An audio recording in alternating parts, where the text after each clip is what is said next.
A day in my life as a grade 12 student here in Dangla. So sobrang dami nangyari kaya naman mapasabi ka na lang ng for the go. Aga nga akong nagising at agad-agad kong tiningnan sa labas at nakita ko madilim pa nga. Pagkatapos kong tiningnan sa labas ay nag-asikaso na ako para maligo. Dahil pag pinulog ko itong ginawa baka maiwan na naman ako ng bangka. At after 10 years ng pagligo, nakatapos na rin ako. Char, huy. After ko nga maligo ay naglotion na agad ako para di makita yung mga agis-is ko. Charot, agis-is. Pagpasensya nyo nga yung voice over ko dahil nga di talaga ako marunong.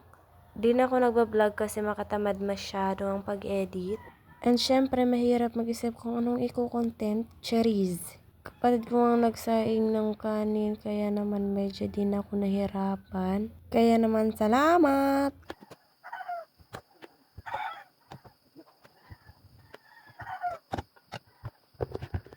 Tapos na ako maglagay ng kanin sa baunan kaya naman nilalagay ko na to sa aking bag. Wala pa nga akong ulam dyan dahil nga sa kantina nga ako bibili. Dahil di pa ako makalabas kasi madilim pa at baka sarado pa ang mga tindahan. Kung mapapansin nyo nga dyan may plastic sa aking bag, ito po ay pasiguro baka umulan. Dahil kami itatawid pa ng dagat. Dahil nga walang tigil na pag-ulan kaya naman dapat may pasiguro kang plastic or payong. At ready na nga yung mga gamit ko. Ayan, yung mga envelope and yung bag. Yung baunan ko nasa loob na. Kaya naman go. Di ko na nga na-videohan yung pag-breakfast ko dahil nga nakalimutan ko. At ayan na nga, fast forward, mag-toothbrush na nga ako dyan. At after that, nagsuklay na nga ako ng aking buhok. At syempre, huwag kakalimutan maglagay ng sunscreen sa mukha. Sobrang ganda nga ng product na yan at talaga namang makikita mo ang pagbabago sa mukha mo. Charis. Double purpose na nga ang product na yan as long as nagiging foundation and sunscreen. Sobrang ganda talaga niyan dahil nga matatahuban lahat ng mga anek-anek mo dyan sa mukha mo. Kaya naman, baka naman TikTok. Charis. So ayun, tapos na. Tapos na nga ako dyan, kaya naman pupunta na ako sa aming sakayan.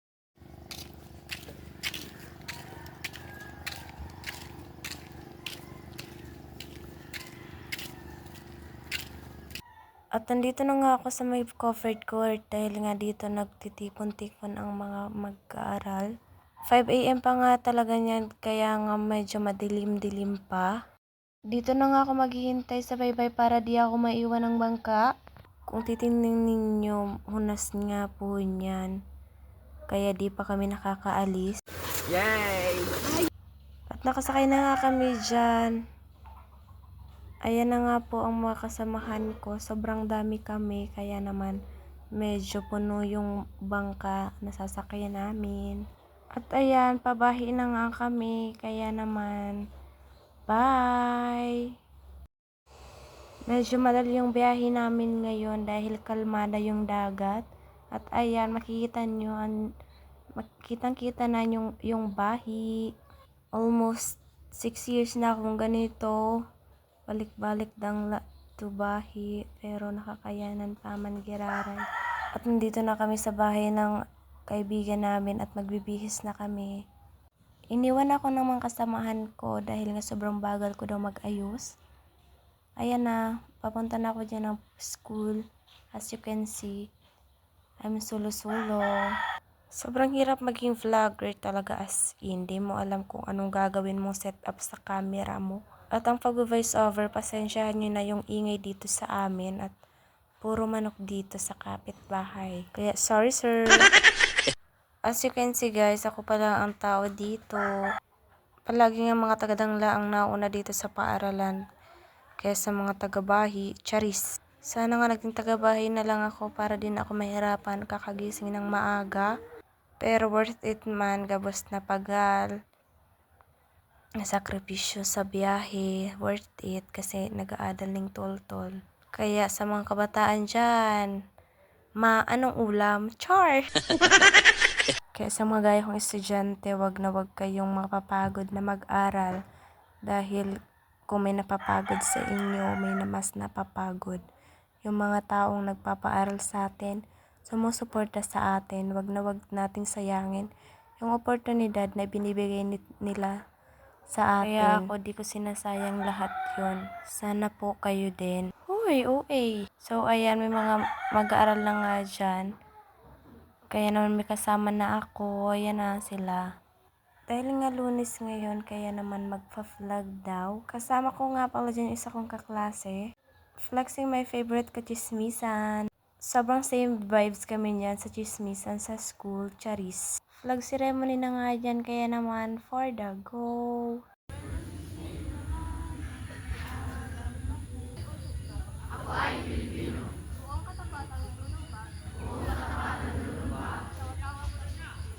So, ayan, tapos na nga yung flag ceremony, kaya naman balik na sa kanya-kanyang room. Finally! Nag-video. Hindi ay pakanak ang video an.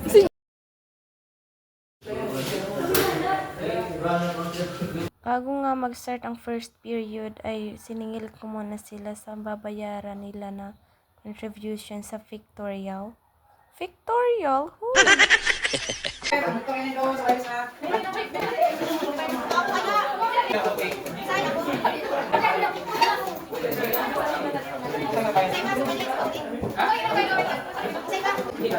Energetic.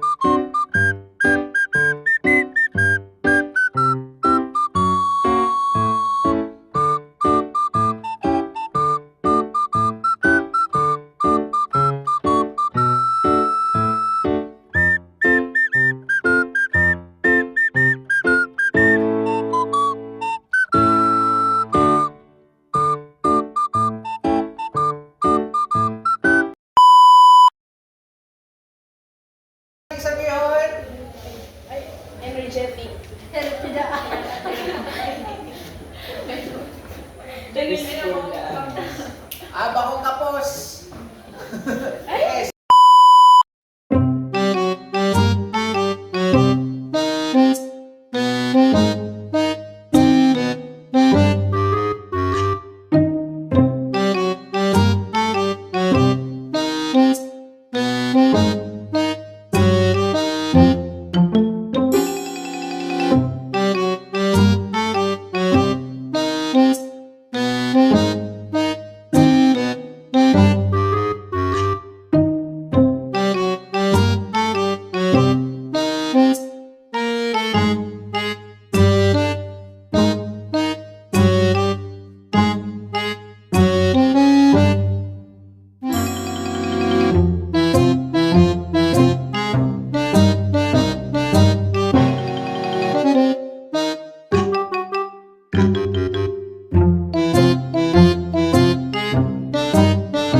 Recess time! Nasa kantina kami dyan at sobrang madaming tao. Sa sobrang matao nga ni dyan, nakisusuan na kami. Dahil nga baka maubusan kami ng banana Q. Char. Pero gusto sila matama sa sabaw. Pansit po, saro po. Nag-shake. Kamutik yun? Sabi na kaya. Para din ito. Ikaw na ba ka na?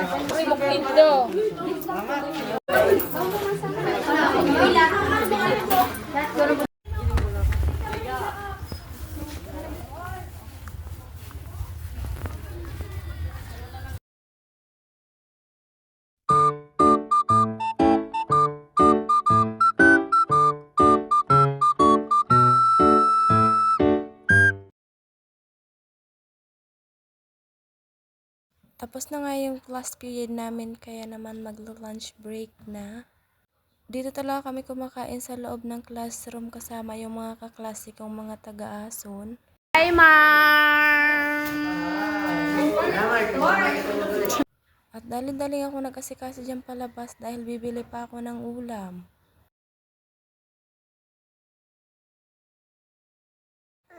Nakabili na nga ako ng ulam sa mga oras na yun, kaya naman pabalik na ako sa classroom. Sobrang tirik na tirik nga yung araw at wala akong dalang payong.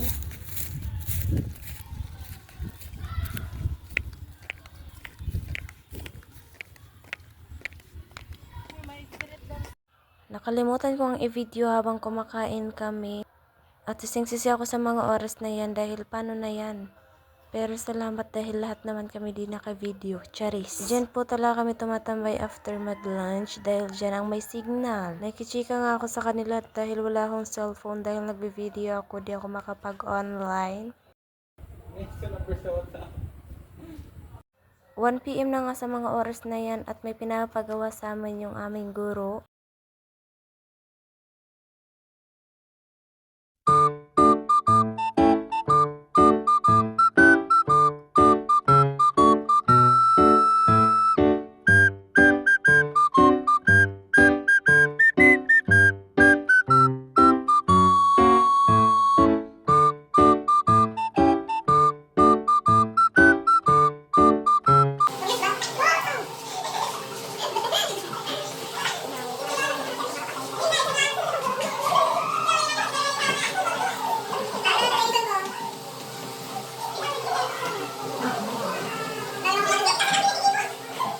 Tapos na nga kami sa ginagawa namin at wala na nga susunod na teacher na papasok. Dahil vacant namin ngayon ay gagawa na kami ng ipapasa naming requirements. Dahil nga kailangan namin fill outan yung form na ipapasa namin sa pambuhan, ay inira muna na namin kay sir yung kanyang laptop. At mabuti nga pinharam sa amin, kaya naman thank you sir!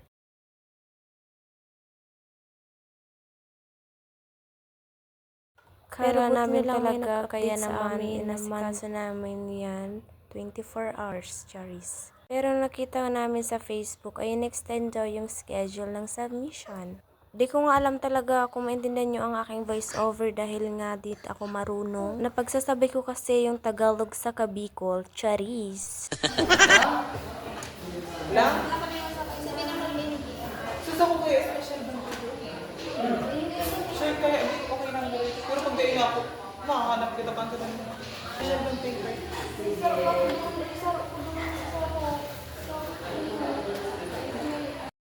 Kung bukas na ipapasa yung requirements, plano ka nga matulog sa asun. At dahil next week pa, kaya naman sa Dangla muna ako uuwi. At sa mga oras na yan, papunta na akong Seawall. Sobrang hirap na ako dyan. Oh my God, dahil sobrang bigat ng bag ko. Kung makikita nyo nga ay sobrang hunas ng dagat, kaya naman nandun pa sa malayo yung motor namin. Kaya naman nga magbabaklay na naman kami at dadaan na naman sa malalim na tubig. At finally nakarating na nga kami sa may bangka. Sa sobrang layo nga sumakit talaga yung buong katawan ko. Char, legs lang bi. Paalis na nga kami sa mga oras na yan, kaya naman go. Bilang taga-Dangla nga sobrang nagpapasalamat kami dahil nga hindi makusog yung alon. Dahil kung makusog dyan, ay nako, baka ano na naman tong mangyari sa amin, Cherries. Ano nga sobrang marami kami dahil nga lahat kami walang boarding house dito sa Bahi. So ayan, after 10 years ning pagbabiyahe, nandito na kami sa Dangla. At nakarating nga kami ng safe, kaya naman thank you Lord. Pero to ka, magay man na siya mo. Magay pa ka to ka pa yung election mo. At sa wakas, nandito na ako, kaya naman thank you. Flexing my second barangay na sobrang babait ng mga tao. Loving is easy. So sobrang layo ng bahay namin, 5 minutes pang lalakarin ko. Charis! At sa wakas, nakarating na rin ako. Oh my God. Thank you, Lord. Nakasurvive na naman sa isang araw. Kaya, thank you very, very much. Sobrang kalat nga naabutan ko at walang tao. Pagkarating ko nga, ay agad-agad ko nang inayos yung mga gamit ko. At sa sobrang pagod, napahiga muna ako. Sobrang nakakapagod nga ang buhay naming estudyante, pero walang susuko and never susuko. Pakapalit ko nga ng damit dyan ay agad-agad na akong nagsaing. Ito lang talaga yung ginagawa ko bukod sa magsaing, magbantay ng mga pamangkin. I hate maglaba talaga, super. At gusto ko pa yung maglinis ng bahay kaysa maglaba. Gusto ko nang patayin yung mga manok dito sa amin dahil nga putak ng putak. Sabay na sabay pa sa aking voice over na iinez. Kung di lang talaga ito sa submit mamaya, di ko pa to gagawin. Charis. Oh my god, makaugak na mag voice over. So ayan, back to sinap na tayo ngayon. Dahil nga 3 lang kami dito. 2.5 lang ang sinasaing ko. Dahil nga masyadong kunti lang kami magkakan. Char. Pagpasensyan nyo na nga yung voice over ko, ewan ko na lang kung maiintindihan nyo. At tapos ko na hugasan yung bigas, kaya naman isasalang ko na. Wala nga kaming uring dito sa amin, kaya magsasaing na lang ako sa electric stove namin. Sobrang ganda na nga ng product na ito, pero makatakot dahil nga makakuryente siya. So ayan, inaya ko na nga yung pamangkin ko para magmerindal kami. Hello guys! Salat, wait lang. Mama, eka, kuya, tuna, kuya, mama, baba, pundoy, Ano na, ika po? isip,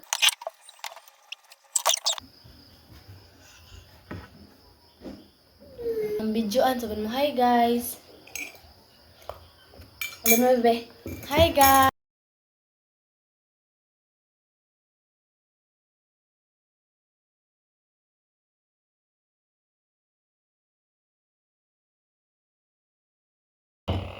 At ayan, nag-prepare na nga ako ng pamanggihan namin, kaya naman go. Di ko nga siya na-videohan kung paano ko yan niluto. So ayan na nga yung mga kasama ko. Kami lang nandito sa bahay, si ate, yung 3 niyang anak. So ayan, kakain na kami dyan, kaya naman eat well, charis.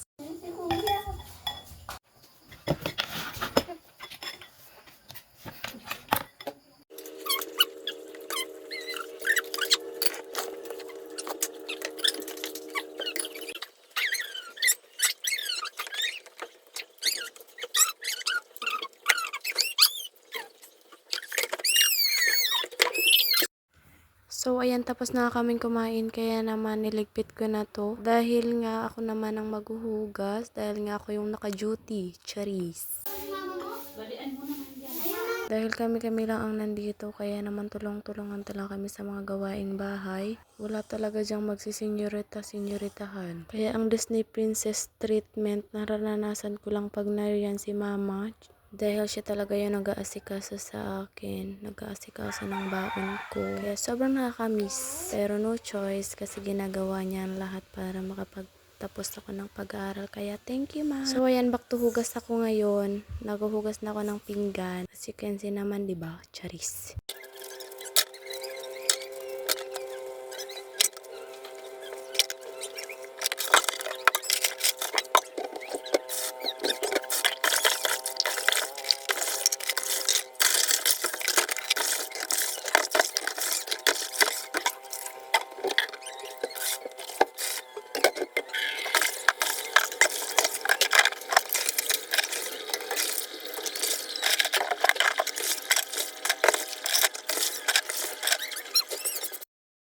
So, ayan, tapos na ako maghugas pero nilinis ko pa rin yung lababo namin kasi sobrang kalat pa. Sobrang nakakainis na mata pag ganito pang kalat. Parang di ka lang naglinis, diba? Chore. Syempre, pag after kumain, magtututbrush na. Kaya naman, go.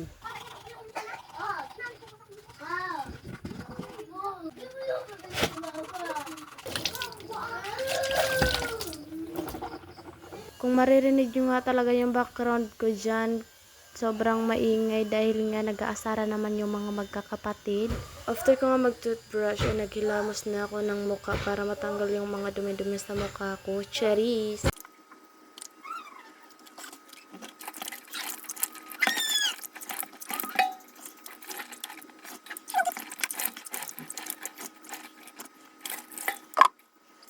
So, ayan, tapos na ako maghilamos. Gusto ko na kang matapos ang pag-voice over na to kasi sobrang nahihirapan na ako.